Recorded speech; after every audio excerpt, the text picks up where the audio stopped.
Oui, en fait, c'est une histoire qui peut, à certains égards, j'y reviendrai, faire penser à celle de Thomas. Vous savez, Thomas Perotto qui... Crépol. De Crépol. Donc, j'y reviendrai dans un instant. Donc, voilà cette histoire qui occupe beaucoup d'espace médiatique au Royaume-Uni, qui a très peu d'écho à travers le monde. Or, il s'agit d'une histoire qui a une dimension politique très forte. Donc, Henri Novak, étudiant, 18 ans, étudiant brillant, apprécié de ses proches, et ainsi de suite, revient un soir de foot, si je ne me trompe pas, avec des amis, et il croise dans la rue celui qui sera celui qui conduira à la mort, Vikram Singh Digva, donc qui est un Sikh, et il le filme du point de ce qu'il nous a raconté pour l'instant, parce qu'encore il y a des faits à préciser. Il le voit dans la rue avec un très grand poignard. Donc, pas seulement le poignard, vous savez, chez les Sikhs, il y a le kirpan. Le kirpan, c'est le poignard cérémonial qu'ils doivent porter, une obligation religieuse.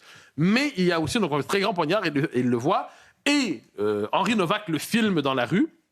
Il le filme, la situation tourne mal, et à terme, Henri Novak est poignardé à 5 reprises, 2 fois aux jambes, notamment une fois à la poitrine, et il en meurt. Déjà, c'est une histoire assez tragique, c'est le moins qu'on puisse dire. Mais une dimension s'ajoute à cela. Les policiers arrivent. Monsieur Digva, qui est sikh, donc, vous savez, pour reconnaître avec les turbans et tout ça, accuse Novak, dit « Il va faire contre moi une agression raciale. Une agression raciale. » Donc, que font les policiers?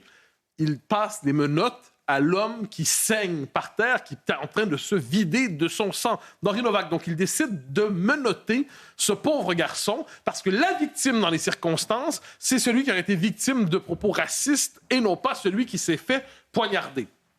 L'histoire, donc, et là, je précise qu'avec des vidéos, tout ce qu'on comprend pour l'instant, parce que le procès, se tient, mais ce qu'on comprend pour l'instant, c'est que les propos racistes n'ont pas eu lieu. Si je peux me permettre, aurait-il eu lieu que ça donne pas le droit de poignarder quelqu'un?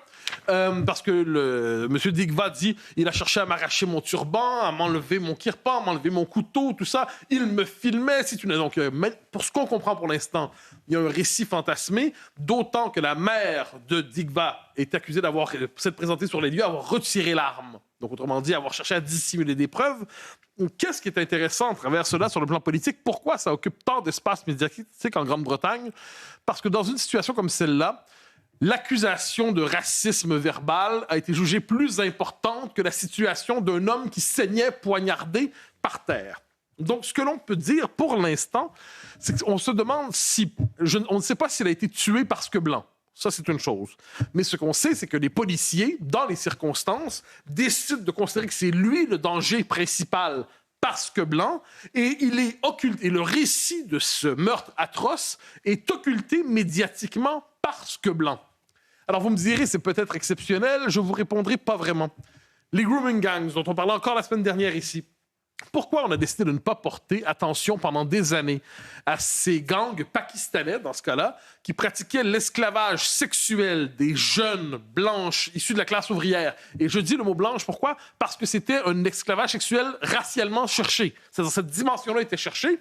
Eh bien, on ne l'a pas mentionné parce qu'il ne fallait pas troubler le récit de la diversité heureuse et du multiculturalisme lumineux.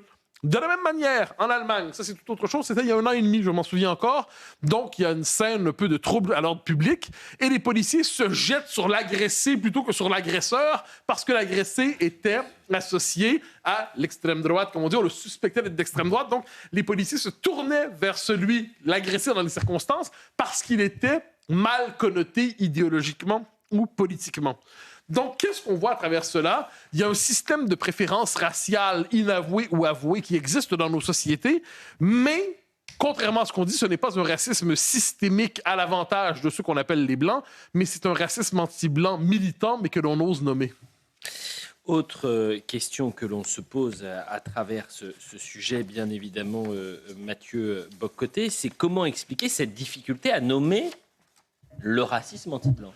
Vous savez, dans la structure mentale des sociétés occidentales contemporaines, il faut comprendre, l'imaginaire d'une société, ça flotte pas dans le ciel éthéré des idées pures. C'est produit par des institutions, produit par des courants de pensée.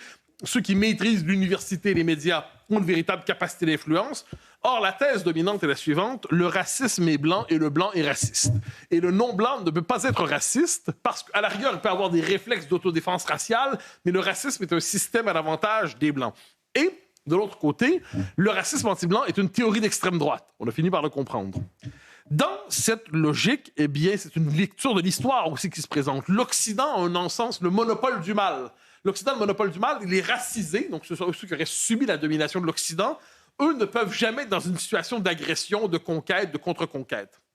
On a commémoré cette semaine les 25 ans de la loi Taubira. La loi Taubira, notamment sur la reconnaissance de la traite négrière, de l'esclavage, et ainsi de suite. Rappelez-vous ce que Mme Taubira disait à l'époque à propos de la traite négrière. Elle disait « Je ne veux pas reconnaître dans cette loi notamment la traite issue du monde arabe, parce que je ne veux pas que la jeune génération issue du monde arabe, les jeunes arabes, portent le poids de la traite négrière, de leur point de vue, dans la formation de leur identité, dans la vie publique. » Ben, pourquoi n'avait-elle pas le même souci pour ceux qui n'étaient pas arabes en France? Il y en a encore quelques-uns. Donc, il y avait cette idée d'une forme de système de différenciation ethnique portée à l'époque par Mme Taubira, qui disait « Certains groupes doivent être épargnés d'une mémoire négative. Certains groupes doivent se définir, donc les fameux Blancs, les Français de souche, on ne sait plus comment les nommer, doivent être définis par cette mémoire négative. » Plus largement, dans nos sociétés, les tensions liées à la société multiculturelle sont partout présentes. Il faut le constater, aucune société qui fait l'expérience des grandes migrations, du multiculturalisme, ne fait l'économie de ces tensions. Pendant longtemps, on s'est dit on va nier ces tensions, on va dire que ça n'existe pas, circuler, il n'y a rien à voir. Quand ces tensions arrivent inévitablement, quand on ne peut plus nier, quand la société explose, quand la violence est partout, eh bien, qu'est-ce qu'on fait?